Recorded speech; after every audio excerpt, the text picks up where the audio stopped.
नमस्कार दोस्तों, मेरे YouTube चैनल सही बोलता पर आपका स्वागत है। दोस्तों, आज बैंकों की हड़ताल के का दूसरा दिन है और बैंकों की हड़ताल का दूसरा दिन का असर क्या हुआ है, ये आम जनता को कैसे पता चलता है? ये कितनी इफ़ेक्टिव थी, आम पब्लिक को इसके बारे में कैसे जानकारी होती है? नहीं तो हड़तालें पहले भी होती आई हैं और जो आम लोग हैं वो सिर्फ़ इतना बोल के बात को छोड़ देते हैं कि आज बैंक में हड़ताल है, 2 दिन के लिए बंद है। ये इससे ज़्यादा कोई इफ़ेक्ट आम पब्लिक के ऊपर इसका नहीं पड़ता है। हमारी हड़तालें पहले भी हुई हैं और उन हड़तालों का जो कारण था वो वेज रिवीजन ये इत्यादि था, जिसके का इफ़ेक्ट सिर्फ कर्मचारियों के ऊपर पड़ता है। आम जनता को उससे ज़्यादा कोई मतलब नहीं था। मगर अब की जो हड़ताल है वो आम जनता के लिए है। आम जनता के पैसे की जो मेहनत की कमाई है उसको बचाने के लिए है, देश के वित्तीय संस्थानों को बचाने के लिए है। दोस्तों, इसलिए ये हड़ताल बहुत ज़्यादा ज़रूरी थी और इसका इफ़ेक्ट पब्लिक के ऊपर कितना पड़ना चाहिए ये जानना भी ज़रूरी है। मगर इफ़ेक्ट पब्लिक के ऊपर कब पड़ेगा? पब्लिक को कौन बताएगा कि इस हड़ताल का क्या असर हुआ है? ये जानकारी पब्लिक को कैसे मिलती है? ये जानकारी मिलती है समाचार पत्रों से, मीडिया संस्थानों से। मगर जबकि मीडिया संस्थान जो हैं सरकार के कब्जे में हैं, तो तब ये जानकारी उनको कैसे मिलेगी? यही एक जो है सरकार के पास हथियार है। दोस्तों, ये लड़ाई जारी हुई है बैंक कर्मचारियों और सरकार के बीच में। तो बैंक कर्मचारियों के पास जो हड़ताल एक हथियार के तौर पे है, मगर सरकार के पास हथियार के तौर पर क्या है? आज की तारीख में सरकार के पास हथियार के तौर पर है मीडिया। वो मीडिया के ज़रिए कुछ भी कर सकते हैं और मीडिया के ज़रिए कर्मचारियों की किसी भी तरह की इमेज बना सकते हैं।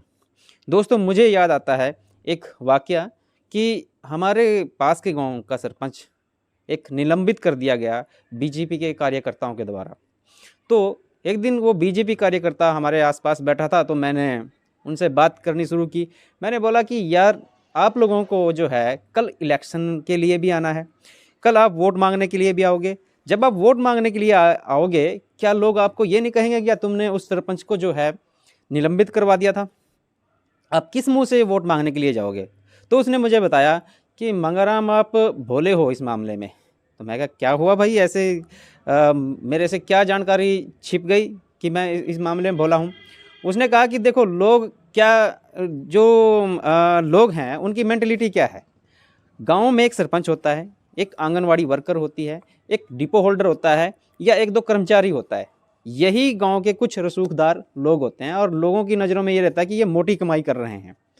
और तो अगर हम इनका किसी एक का नुकसान कर दें तो उससे क्या इफ़ेक्ट पड़ता है कि देखो भाई, अब बीजेपी वालों ने उसका कितना नुकसान कर दिया, अब वो लपेटे में आया, वो अपने आप में बहुत ज़्यादा बनता था।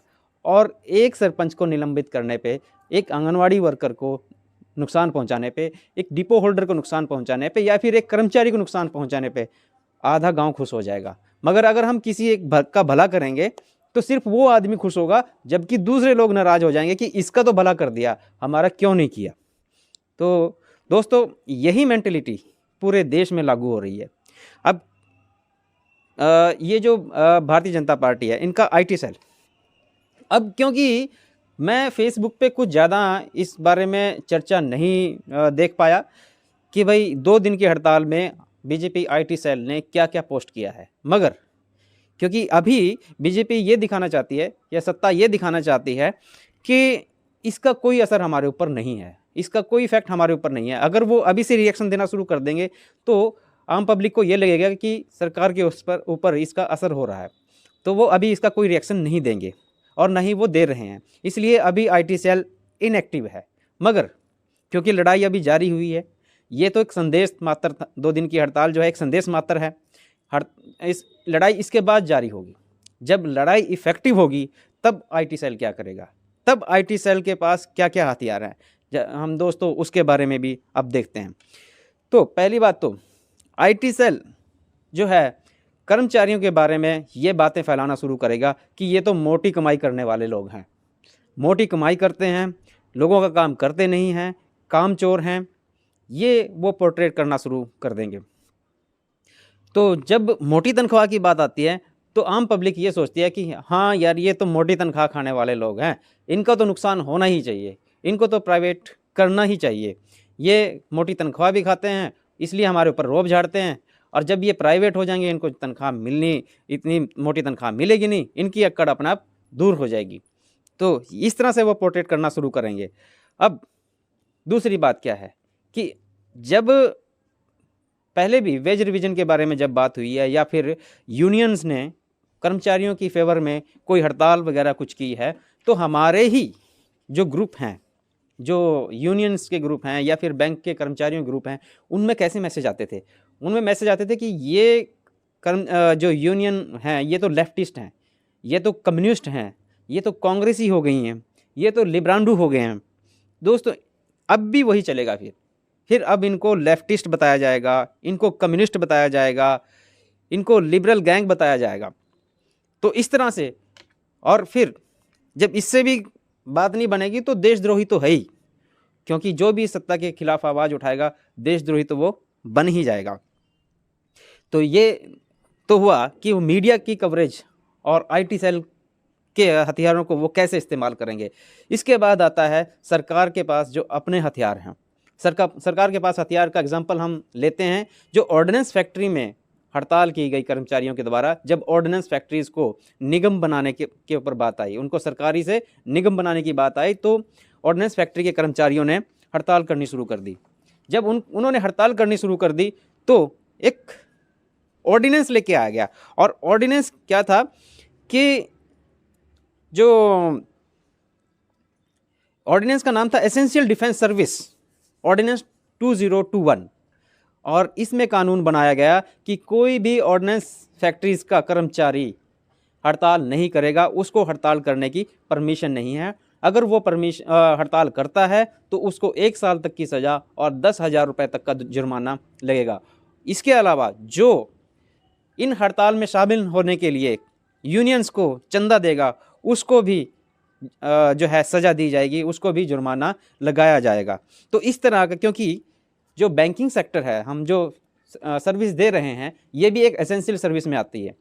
आपको पता ही है कि यूनियंस को पहले परमिशन लेनी पड़ती है, उसके बाद वो हड़ताल करते हैं। इसलिए 2 दिन की परमिशन मिली या फिर उसके हिसाब से जो है जैसा सरकार चाहती है उसके हिसाब से परमिशन मिलती है। मगर अगर ये लड़ाई आगे जारी रही और ये लड़ाई तेज हुई तो ये परमिशन हमें मिलनी बंद हो जाएगी, और हो सकता है कि ऑर्डिनेंस फैक्ट्रीज़ की तरह हमारे ऊपर भी 1 साल की सज़ा और 10,000 रुपये तक का जुर्माना और नौकरी से बर्खास्तगी के जैसे कानून हम पर लाद दिए जाएं।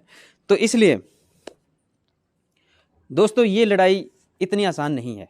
मगर यहाँ पर एक चीज़ है कि ये इस लड़ाई में कामयाबी तभी होगी जब हम कर्मचारी जो हैं आम जनता के साथ जुड़ेंगे और आम जनता में इसका संदेश देंगे कि कितनी ज़रूरी ये जो है, हम जो अपोज कर रहे हैं ये कितना ज़रूरी है। इसके अलावा हमारे पास कोई और रास्ता नहीं है, क्योंकि सरकार अभी किसी चीज़ से नहीं डरती है। उनको डर सिर्फ वोट से लगता है। वोट के अलावा उनके पास उनको डराने के लिए कुछ भी नहीं है। तो दोस्तों, ये इस तरह के हथियार सरकार इस्तेमाल करेगी और वो अपनी लड़ाई को इन हथियारों से लड़ने वाली है। तो दोस्तों, हमने अब तक ये देखा है कि डिसीजन कौन ले रहा है। जब आम जनता में रोष होता है तो वहाँ पर फैसले कौन ले रहा है। किसानों के बारे में फैसले किसने लिए? किसानों के बारे में 1 साल तक उनका जब प्रदर्शन चलता रहा तो फैसला किसने लिया? अभी आप देख रहे हैं कि लखीमपुर खीरी के जो मास्टरमाइंड हैं वो तो अंदर हैं, मगर उनके पिताजी वो अभी मंत्री बने हुए हैं। तो इस मामले में जबकि इतनी इमेज ख़राब हो रही है सरकार की, कौन फैसला लेगा? और अब तक फैसले किसने लिए हैं? तो यहाँ पे एक पैटर्न है। जब किसानों का आंदोलन चल रहा था तो सरकार की बहुत फजीहत हुई, सरकार के खिलाफ सारा कुछ जा रहा था, उसके बावजूद भी कोई फैसला नहीं लिया जा रहा था। अब जब इलेक्शन का टाइम आया तब आनन फानन में एक फैसला लिया गया कि कानूनों को वापस लिया जाएगा। तो यहाँ पे देखने के लायक ये बात है कि सरकार जो चलाने वाले हैं उनको अच्छी तरह से पता है कि अगर ये डिसीजन हम 10 दिन में, 15 दिन में या 1 महीने में ले लेते तो शायद हमें नुकसान ना होता। मगर जब ये डिसीजन 1 साल बाद लिया गया तो ये फ़ायदे की बजाय नुकसान करने वाला डिसीजन था, क्योंकि जो इनके साथ के थे, जो इनका साथ दे रहे थे, वो भी इनके खिलाफ हो गए कि ये क्या हुआ। उनको भी इस बात का समझ में नहीं आया। तो अभी जब मैंने कल की वीडियो में भी ये बताया था कि जो हमारे पूर्व गवर्नर हैं, जो हमारे आज की गवर्नर हैं, जो निर्मला सीतारमण हैं, वो सब श्योर नहीं हैं इस बारे में कि बैंकों को प्राइवेट करना है। मगर फिर डिसीजन कौन ले रहा है? तो यहाँ पे ये देखने लायक बात है कि डिसीजन किसका है, फैसला कौन ले रहा है। तो अब यहाँ पे भी जब हमारी लड़ाई होगी तब फैसला कौन लेगा। दोस्तों, ये अभी सोचने की बात है और ये मैं आप लोगों के ऊपर छोड़ देता हूँ कि इस सरकार में फ़ैसले कौन ले रहा है। क्या प्रधानमंत्री मोदी जी को अपनी इमेज की कोई फ़िक्र नहीं है? क्या उनको नहीं लगता कि इस तरह से फ़ैसले जब लिए जा रहे हैं जो कि जनता के ख़िलाफ़ जा रहे हैं, उनकी जनता के बीच इमेज ख़राब हो रही है? क्या फ़ैसले लेने वाला कोई और है? ये मैं आपके ऊपर छोड़ रहा हूँ। आप मुझे कमेंट में बता सकते हैं कि ये फ़ैसले कौन लेता है, आगे और लड़ाई कैसे जारी रहेगी। अभी हम देखते हैं। जय भीम, जय भारत।